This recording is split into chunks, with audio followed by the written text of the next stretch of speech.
Hello, YouTube. I wanted to discuss some options of self-defense knives against dogs, large dogs like pit bulls, Rottweilers. If you do any hiking like I do, you know that you can come across some untethered dogs or unleashed dogs out on the trail. And if you don't have something with you, you could be mauled pretty badly, because for whatever reason people just don't control their dogs. I don't know what the problem is with dog owners in the United States. It doesn't seem to be as big of a problem in other countries. At least Europe, I guess I should say. But when we're dealing with pit bulls and Rottweilers, you're dealing with a dog that has very high pain tolerance, a lot of physical strength, and a very durable skull. Which is to say, you may not want to make the skull your primary target as far as self-defense, although you may need to, because that's the portion of the dog that's coming at you. But I just wanted to have a quick discussion about what gives me the most peace of mind when I'm hiking, just based on the physical or on the characteristics of each knife. Now, obviously I believe that the Kukri, something like this, is your best option.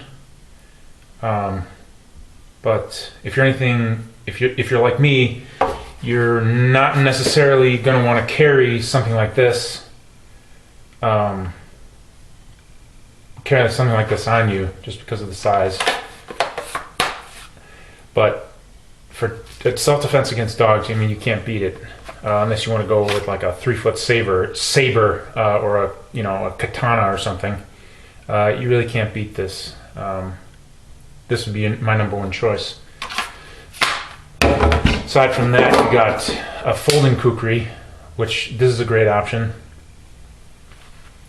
But again, what you're dealing with a folding Kukri like this is a much thinner blade, and you just don't know what's going to happen when you hit something hard, or the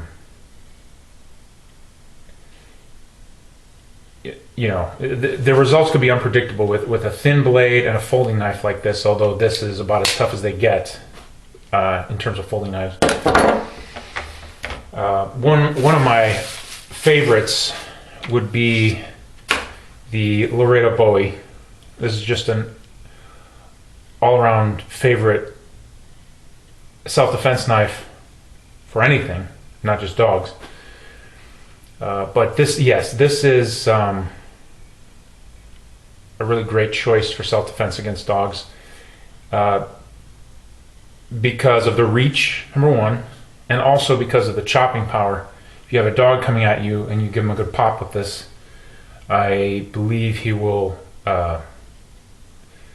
find that he has business somewhere else and not with you. Likewise with the Trailmaster, this is not one that I've carried much. In fact, this Laredo Bowie, I haven't carried this at all either. This is an extra one I have. There's another one that I have that I carry and have used on certain occasions. But again, when you're talking about these two knives, and of course the fixed blade Kukri, you're talking about something that's very reliable. It's just not going to let you down, especially the 3V versions of these. They're not going to fail when you need them the most, I guess is my point. And of course they have a lot of stabbing power as well. Although I couldn't see stabbing with this, it's obviously a very effective stabbing weapon, but to me, it has some shortcomings, which I'll go into when I discuss my the next knife I want to talk about. To me, this is ideal for chopping and slashing.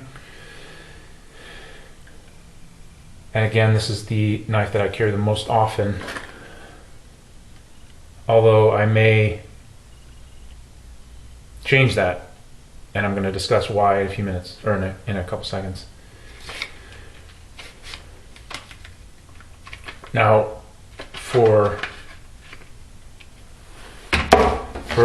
really large dogs, I like this as an option. This is the Magnum Tanto 2. Yes, Magnum Tanto 2 and 3V. Now, I really like this option just because of the stabbing power. Now, if you haven't tried using this for stabbing anything, just, you know, go at a tree just to experience what its characteristics are, I encourage you to do so. But this knife has the advantage over all these other knives in the stabbing power, the rigidity of the blade as it comes in contact with the target. Now, what does that mean? It means that when you hit something, it's not going to veer off, it's not going to glance off as easily as some of these other knives. It's the characteristics when it hits the target in a stabbing attack are very stable. So when you're talking about a knife that is very good for stabbing, this is the best. Now, the reason I like that for a dog attack would be, like I said, when you're dealing with big dogs, pit bulls, Rottweilers, you're dealing with a dog that has high pain tolerance and a very thick skull. Now, when you're dealing with an animal like that, I think that stabbing might be your most effective attack because it's going to be the most damaging. Now, you can also slash with this, especially when you're talking about the secondary point.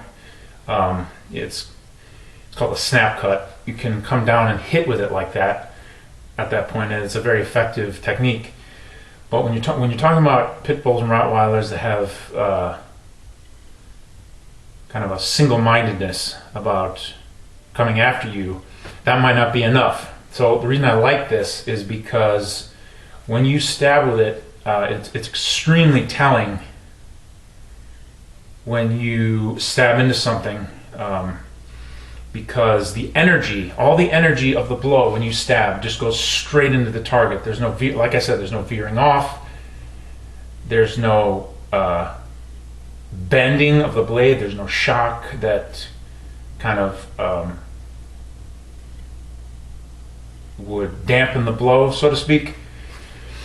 It's a very effective stabbing weapon that you really need to consider when you're talking about self-defense, especially from large dogs that may or may not be responsive to a slashing or chopping attack, at least not as much. Now, when you're dealing with multiple dogs, I guess that would be even more critical because you don't want to be wasting time on one dog when you've got two others that may be attacking you at the same time. You want to dispatch them as quickly as possible, and this might be your best option to make the dog cease and desist, if not incapacitate the dog immediately. Okay, so that's all I have to say right now.